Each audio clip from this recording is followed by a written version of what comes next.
नमस्कार दोस्तों, स्वागत है आप सभी का हमारे यूट्यूब चैनल एजी कंपटीशन पर। दोस्तों, आज हम भारत की प्राचीन इतिहास के अंतर्गत दूसरे चैप्टर आद्य ऐतिहासिक काल के बारे में जानकारी प्राप्त करेंगे और इसके अंतर्गत हम सिंधु घाटी सभ्यता की विशेषताएं, उनका नगर नियोजन, सिंधु सभ्यता के मुख्य स्थल, उनकी भोजन व्यवस्था, उनकी सामाजिक व्यवस्थाएं एवं सिंधु घाटी सभ्यता से आने वाले परीक्षा उपयोगी महत्वपूर्ण बिंदुओं पर चर्चा करेंगे। तो दोस्तों, जैसा कि हम जानते हैं, भारत के प्राचीन इतिहास को अध्ययन की दृष्टि से 3 भागों में बांटा गया है, जिसमें सर्वप्रथम प्रागैतिहासिक काल है, जिसको हम ताम्रपाषाण काल कहते हैं। दूसरा आद्य ऐतिहासिक काल है, जिसको हम सिंधु घाटी सभ्यता भी कहते हैं। और तीसरा और अंतिम ऐतिहासिक काल है, जिसके अंतर्गत हम ईस्वी के बाद का कालखंड रखते हैं। तो दोस्तों, आज के इस वीडियो में हम मुख्य रूप से आद्य ऐतिहासिक काल के बारे में अध्ययन करेंगे, इसकी विशेषताओं के बारे में जानकारी एकत्रित करेंगे। तो दोस्तों, आज के इस वीडियो में हम सिंधु घाटी सभ्यता के बारे में बात करते हैं। तो सिंधु घाटी सभ्यता को हड़प्पा सभ्यता, कांस्य युगीन सभ्यता और सैंधव सभ्यता भी कहते हैं। तो दोस्तों, इसको हड़प्पा सभ्यता इसलिए कहते हैं क्योंकि जब सिंधु घाटी सभ्यता का खनन का कार्यक्रम प्रारंभ हुआ था तो उस समय 1921 में सर्वप्रथम हड़प्पा शहर की ही खोज की गई थी, इसलिए इसे हड़प्पा सभ्यता भी कहते हैं। कांस्य युगीन सभ्यता कहने के लिए क्योंकि कांसे की नर्तकी की मूर्ति सिंधु घाटी सभ्यता से प्राप्त हुई थी, इसलिए इसे कांस्य युगीन सभ्यता भी कहते हैं।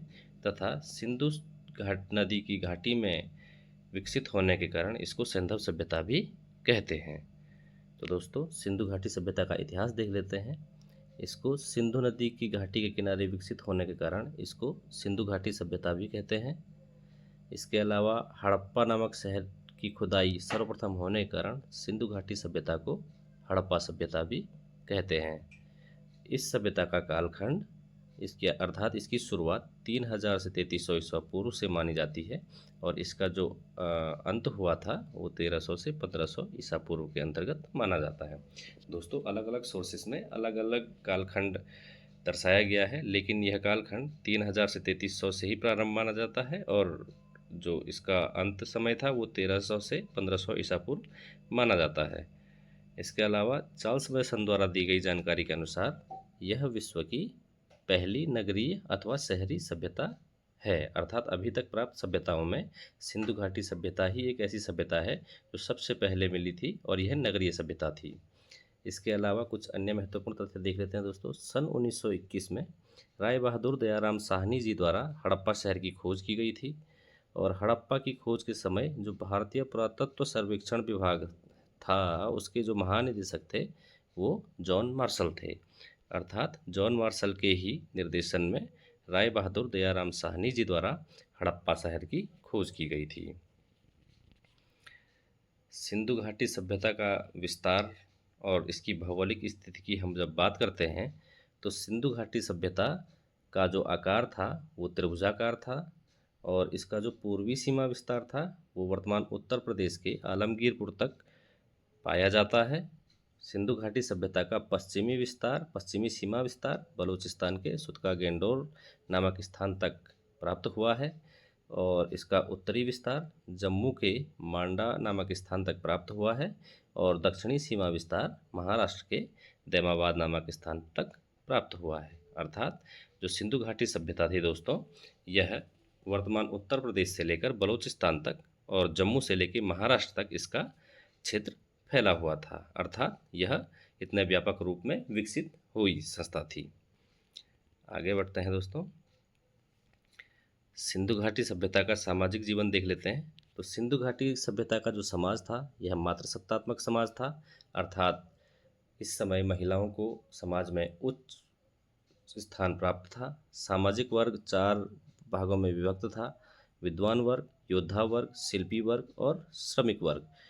सिंधु घाटी सभ्यता के लोग मांसाहारी एवं शाकाहारी दोनों प्रकार के भोजन पर निर्भर रहते थे। इसके अलावा जो समाधान और अंत्येष्टि की प्रक्रिया थी सिंधु घाटी सभ्यता की, इसमें दाह संस्कार पहला था जिसमें मृतकों को जलाने की परंपरा थी। दूसरा पूर्ण अंत्येष्टि और समाधान था, जिसमें मृतक को दफनाने की परंपरा थी। और एक था तीसरा अंतिम समाधान जो था, उसमें आंशिक समाधान करते थे, जिसमें कि मृतक के शरीर को जंगल में तब तक के लिए छोड़ दिया जाता था जब तक कि जंगली पशु और पक्षी संपूर्ण मांस खा नहीं लेते। और जब संपूर्ण मांस ये खा लेते थे, उसके उपरांत उस मृत शरीर की हड्डियों को वहाँ से उठा करके दफना दिया जाता था। तो इस प्रकार से सिंधु घाटी सभ्यता में उनका जो सामाजिक जीवन था वह मातृसत्तात्मक जीवन था। सामाजिक वर्ग 4 वर्गों में विभक्त था। इनका अंत्येष्टि समाधान के जो परंपरागत तरीके थे वो 3 प्रकार के थे, जिनमें पहला दाह संस्कार था, दूसरा पूर्ण अंत्येष्टि और तीसरा आंशिक समाधान। सिंधु घाटी सभ्यता की नगरीय व्यवस्था की बात कर लेते हैं। तो सिंधु घाटी के नगर अभी तक प्राप्त विश्व के सबसे सुनियोजित नगर माने जाते हैं। अर्थात सिंधु सभ्यता के जो नगरों का विकास किया गया था, यह पूरी प्लानिंग के तहत किया गया था। सिंधु सभ्यता के जो भवनों के दरवाजे हैं, वो सड़कों के ठीक पीछे गलियों की ओर खुलते थे। इस सभ्यता के मकानों के निर्माण में पक्की ईंटों का प्रयोग किया गया है। अर्थात उस समय के लोग मकानों के निर्माण के लिए ईंटों का प्रयोग करते थे। नालियों को ढका जाता था, अर्थात जो उस समय के सीवर होते थे, सीवरेज, उनके ऊपर ढक्कन होता था ताकि प्रदूषण और पोल्यूशन न हो सके। इस सभ्यता की जो सबसे चौड़ी सड़क है, यह मोहनजोदड़ो से प्राप्त हुई है और इसकी चौड़ाई लगभग 10 मीटर है। दोस्तों ये बहुत महत्वपूर्ण है, इसको नोट कीजिएगा। 10 मीटर चौड़ी सड़क मोहनजोदड़ो से प्राप्त हुई है और यह हड़प्पा सभ्यता की सबसे चौड़ी सड़क है। सामान्य मकानों में रसोई, आंगन, कुएं और स्नानागार तथा कुछ बड़े महलों में शौचालय भी प्राप्त हुए हैं। तो दोस्तों इस प्रकार से नगरीय व्यवस्था इनकी सुनियोजित थी और दरवाजे सड़कों की अपेक्षा विपरीत दिशा में गलियों में खुलते थे। मकानों में पक्की ईंटों का इस्तेमाल किया गया था। इनकी नालियों को ढका जाता था। इस सभ्यता की सबसे चौड़ी सड़क, जो लगभग 10 मीटर चौड़ी है, मोहनजोदड़ो से प्राप्त हुई है। और सामान्य मकानों में रसोई, आंगन, कुएं, स्नानागार आदि और कुछ मकानों में शौचालय भी प्राप्त हुए हैं। सिंधु घाटी सभ्यता के मुख्य स्थल देख लेते हैं दोस्तों। ये परीक्षाओं में पूछे भी गए हैं, तो इनको फोकस करते हैं। तो सर्वप्रथम हड़प्पा की हम बात करते हैं। इसकी खुदाई 1921 में श्री दयाराम साहनी जी द्वारा की गई थी। यह स्थल वर्तमान पाकिस्तान रावी नदी के तट पर स्थित है। दोस्तों ध्यान रखिएगा दोस्तों, हड़प्पा शहर रावी नदी के तट पर स्थित है। इसको सिंधु घाटी सभ्यता के नाम से जाना जाता है, लेकिन यह शहर सिंधु घाटी नदी के घाटी में नहीं होकर के रावी नदी के तट पर स्थित है। यहाँ से जो मुख्य मुख्य चीज़ें प्राप्त हुई हैं दोस्तों, अन्नागार प्राप्त हुआ है, लकड़ी का ताबूत प्राप्त हुआ है, श्रमिक आवास प्राप्त हुआ है और एक कब्रिस्तान प्राप्त हुआ है, जिसको RH-37 नाम दिया गया है। नेक्स्ट देखते हैं दोस्तों। नेक्स्ट है मोहनजोदड़ो, जिसका अर्थ है मृतकों का टीला। इसकी खुदाई सन 1922 में राखालदास बनर्जी द्वारा की गई थी। यह भी वर्तमान पाकिस्तान में है और पाकिस्तान के लरकाना नामक क्षेत्र में स्थित है और यह सिंधु नदी के तट पर स्थित था। अर्थात मोहनजोदड़ो सिंधु नदी के तट पर स्थित था और हड़प्पा रावी नदी के तट पर स्थित था। इसमें कंफ्यूज नहीं होना है दोस्तों। यहाँ से जो मुख्य चीज़ें प्राप्त हुई है, इसमें एक विशाल स्नानागार है जो मोहनजोदड़ो से प्राप्त हुआ है, अन्नागार प्राप्त हुआ है, सबसे चौड़ी सड़क जैसा कि हमने ऊपर भी देखा था, यह मोहनजोदड़ो से प्राप्त हुआ है। आदि शिव की मूर्ति और कांसे की नर्तकी की मूर्ति भी मोहनजोदड़ो से प्राप्त हुई है। इसके अलावा पुरोहित आवास और घर पर पानी का कुआं भी मोहनजोदड़ो से प्राप्त हुआ है। इसके बाद हम बात करते हैं कालीबंगा की। तो कालीबंगा, जिसका शाब्दिक अर्थ होता है दोस्तों काली मिट्टी की चूड़ी, इस स्थल की पहचान 1952 में उस पुरातत्वविद अमलानंद घोष द्वारा की गई थी। खुदाई इसकी 1961 से 1969 तक चलती रही और इसकी खुदाई बीबी लाल जी तथा बी के थापड़ जी द्वारा की गई थी। यह स्थान वर्तमान राजस्थान में है, घग्गर नदी के तट पर स्थित है और यहाँ से हवन कुंड, चूड़ी, अलंकृत ईंट तथा हल से जुते हुए खेतों के निशान प्राप्त हुए हैं। तो दोस्तों हल से जुते हुए खेतों के निशान कहाँ से प्राप्त हुए हैं? कालीबंगा से।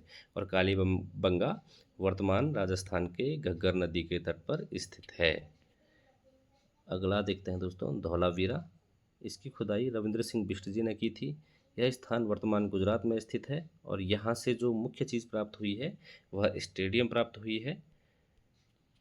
तो दोस्तों, धौलावीरा से स्टेडियम, कालीबंगा से हवन कुंड, चूड़ी, अलंकृत ईंट तथा हल से जुते हुए खेतों के निशान हमें प्राप्त हुए हैं। इसके बाद हम बात करते हैं लोथल की। तो लोथल की खुदाई करता है SR राव जी। यह स्थान भी वर्तमान गुजरात के अहमदाबाद में स्थित है और यह भोगवा नदी के तट पर स्थित है। ये बहुत महत्वपूर्ण इसलिए हो जाता है दोस्तों, क्योंकि लोथल से हमें सिंधु सभ्यता का बंदरगाह प्राप्त हुआ है। तो सिंधु सभ्यता का बंदरगाह कहाँ से प्राप्त हुआ है? लोथल से प्राप्त हुआ है। लोथल वर्तमान गुजरात के अहमदाबाद में स्थित है। और यहाँ से एक महत्वपूर्ण चीज़ और ध्यान रखने योग्य है कि यहाँ के जो घर थे उनके दरवाजे सड़क की ओर खुलते थे। अभी हमने हड़प्पा शहर की बात करी थी, तो हड़प्पा शहर में जो मकान बने हुए थे उनके दरवाजे सड़क के ठीक विपरीत गलियों में खुलते थे, जबकि लोथल में जो घर मिले हैं उनके दरवाजे सड़क की ओर खुलते थे। इसके बाद हम बात करते हैं सुरकोरदा की। तो इसकी खुदाई जगपति जोशी जी ने करी थी। यह भी वर्तमान गुजरात में स्थित है और यहाँ से घोड़े की हड्डियाँ प्राप्त हुई हैं। इसके अलावा कुछ अन्य महत्वपूर्ण तथ्य हैं दोस्तों, इनमें देख लेते हैं हम। सिंधु सभ्यता के लोग लोहे से परिचित नहीं थे। दोस्तों, ये बहुत महत्वपूर्ण है। सिंधु सभ्यता को कांस्ययुगीन सभ्यता कहते हैं, अर्थात सिंधु सभ्यता के लोग कांसे से परिचित थे, किंतु सिंधु सभ्यता के लोग लोहे से परिचित नहीं थे। इनकी मुहरों पर सेल खड़ी का उपयोग होता था। मुहरों में जानवरों के चित्र मिले हैं, लेकिन इन जानवरों में शेर का चित्र नहीं मिला है। किसका चित्र नहीं मिला है दोस्तों? शेर का चित्र नहीं मिला है। बर्तनों में लाल रंग का उपयोग ये लोग करते थे। इसके अलावा ये लोग कृषि एवं पशुपालन भी करते थे, लेकिन इनका मुख्य व्यवसाय व्यापार था। यह सिंपल है दोस्तों, इसको हम इंटीग्रेट भी कर सकते हैं। और क्योंकि यह नगरीय सभ्यता थी, हड़प्पा एक विशाल शहर था, इनका सुनियोजित शहर था और शहर में अधिकांशतः व्यापार ही किया जाता है, तो इनका मुख्य व्यवसाय व्यापार था। इनकी लिपि भावचित्रात्मक थी दोस्तों। भावचित्रात्मक लिपि से तात्पर्य होता है वह लिपि जिस लिपि के अंतर्गत व्यक्ति अपनी अभिव्यक्ति को सामने वाले व्यक्ति को बताने के लिए चित्रों अथवा किन्हीं संकेतों के माध्यम से अपनी अभिव्यक्ति को उनके सामने अभिव्यक्त करता है और वे इनकी अभिव्यक्ति को उस चित्र के माध्यम से समझते हैं और महसूस करते हैं। तो वह भावचित्रात्मक लिपि होती है और यह लिपि दाएं से बाएं ओर लिखी जाती थी, लेकिन इतिहासविदों को अभी तक इसको पढ़ने में सफलता प्राप्त नहीं हुई है। इसके अलावा सिंधु सभ्यता के लोग कपास के पहले उत्पादक थे, अर्थात कपास की खोज सिंधु घाटी सभ्यता के अंतर्गत ही हुई थी और इन्हीं लोगों ने कपास की खोज करी थी। इसीलिए यूनानियों ने कपास को सिंडोन कहा। सिंडोन का अर्थ कपास होता है और सिंडोन का अर्थ सिंधु घाटी के लोगों की उपज भी होती है। सिंधु घाटी सभ्यता के लोग माप तौल से भी अवगत थे, अर्थात व्यापार करते थे तो माप तौल से अवगत होना स्वाभाविक था।